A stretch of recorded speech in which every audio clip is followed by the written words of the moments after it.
അധോലോക സംഘങ്ങൾ അടക്കി വാഴുന്ന ലഹരി സംഘങ്ങളുടെ സ്വൈര്യ വികാര കേന്ദ്രമായി കൊച്ചി നഗരം മാറുന്നുണ്ടോ?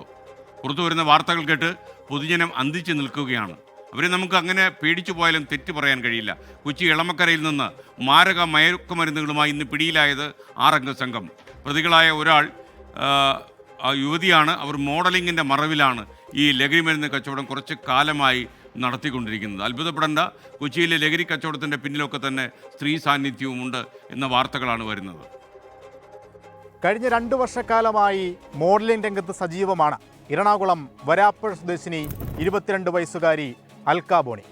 ഇന്ന് എളമക്കരയിൽ പിടിക്കപ്പെട്ട ലഹരി സംഘത്തിൻ്റെ മാസ്റ്റർ ബ്രെയിൻ.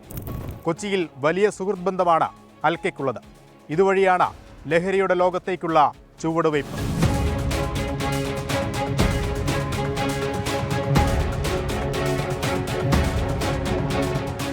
കലൂർ കറുകപ്പള്ളിയിലെ ലോഡ്ജ് കേന്ദ്രീകരിച്ചായിരുന്നു ലഹരി കച്ചവടം.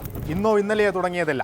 കഴിഞ്ഞ കുറേ മാസങ്ങളായി പോലീസിന്റെ മൂക്കിന് താഴെ നിന്ന കൊച്ചിയിലെ യുവാക്കളിലേക്കും വിദ്യാർത്ഥികളിലേക്കും ലഹരി ഇടതടവില്ലാതെ ഒഴുകിക്കൊണ്ടിരുന്നത് ഇവിടെ നിന്നാണ്. കഞ്ചാവ്, MDMA, മെത്താഫിറ്റമിൻ, കൊക്കെയിൻ, ഇങ്ങനെ നീളുന്നു കലൂരിലെ ലോഡ്ജിൽ നിന്ന് പിടിച്ചെടുത്ത ലഹരി വസ്തുക്കളുടെ പേരുകൾ. ഉറവിടം ബാംഗ്ലൂരാണ്. ഇക്കാലം അത്രയും പിടിക്കപ്പെടാതെ ലഹരി കച്ചവടം നടത്തിയതിനു പിന്നിലും കൃത്യമായ ആസൂത്രണമുണ്ട്.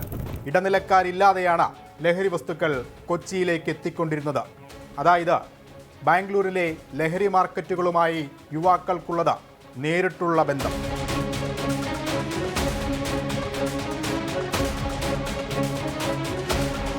ലോഡ്ജിലെ പരിശോധനയിൽ പോലീസ് കണ്ടെടുത്തത് ലഹരി പദാർത്ഥങ്ങൾ മാത്രമല്ല, ഇക്കാലം അത്രയും വിറ്റഴിച്ച ലഹരി കണക്കുകളും കൃത്യമായി എഴുതി സൂക്ഷിച്ചിരുന്നു സംഘം.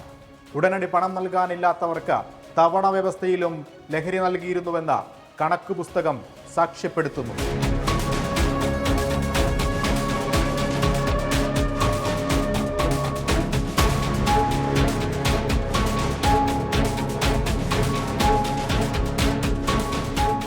ആരൊക്കെ ഇടപാടുകാരായിരുന്നു എന്നതുൾപ്പെടെ നിരവധി ചോദ്യങ്ങൾ അവശേഷിക്കുകയാണ്.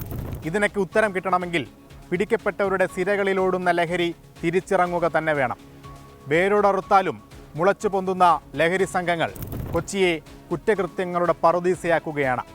കൊച്ചിയിൽ നിന്നും മുഹമ്മദിനൊപ്പം അശ്വിൻ പാലാഴി, 24.